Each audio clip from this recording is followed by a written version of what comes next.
Hey everybody, Roger Levin here with your specialist referral marketing pearl of the week. But today, we're not going to talk about referrals. We're going to talk about the crisis that we have in staffing. We have clients in every state of the country, and we are getting questions daily. Where do I find great staff? Well, the sad answer is we had a staffing shortage prior to the pandemic, and it's been magnified since the pandemic took place. And what you're going to need to do is answer the question about hiring skill and experience versus hiring attitude. It's an age-old question, and you've heard it before. But what you might not have thought about is maybe you can't hire skill and experience right now, and you have no choice but to think about hiring attitude. And I call that moving back one derivative. Let me give you an example. If the world suddenly had a shortage of copper, and we need copper to make many, many products, companies could fight all they want, but except for paying ridiculous amounts of money where they might go bankrupt, they can't buy more copper in this example.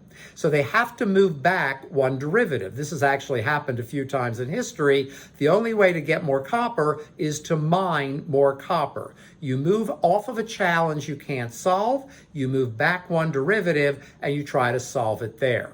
What's the analogy?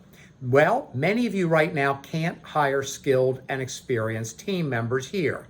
So you've got to move back one derivative and hire for attitude. You have no choice. So what do you look for? Well, in an interview, there are 3 questions I can give you that will help you to identify great attitudes. Question number 1, ask yourself while you're interviewing, does this person excite me? Are they energized? Are they engaging? Do I like talking to them? That's question number 1. Question number 2, would I like to have dinner with this person? If your answer is, oh my gosh, that would be painful, this is not the right person. And question number 3 is, how will this person treat our patients? If you can answer yes to all 3 questions, you probably have a good attitude to hire now that you've moved back one derivative. But let me add one more thing.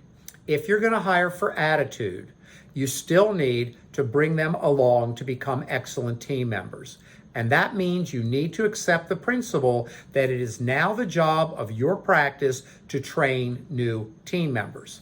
And the only way to do that is excellent practice management systems and scripting and measurement and ongoing training.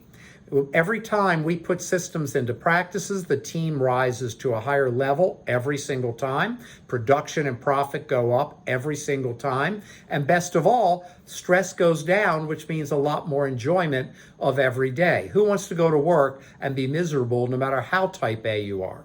So you have to accept that if you move back one derivative, let's bring it all together, and you hire for attitude, you need systems, scripting, and ongoing training to build and maintain a superior practice. As always, I wish you ongoing specialty practice success and increased practice production.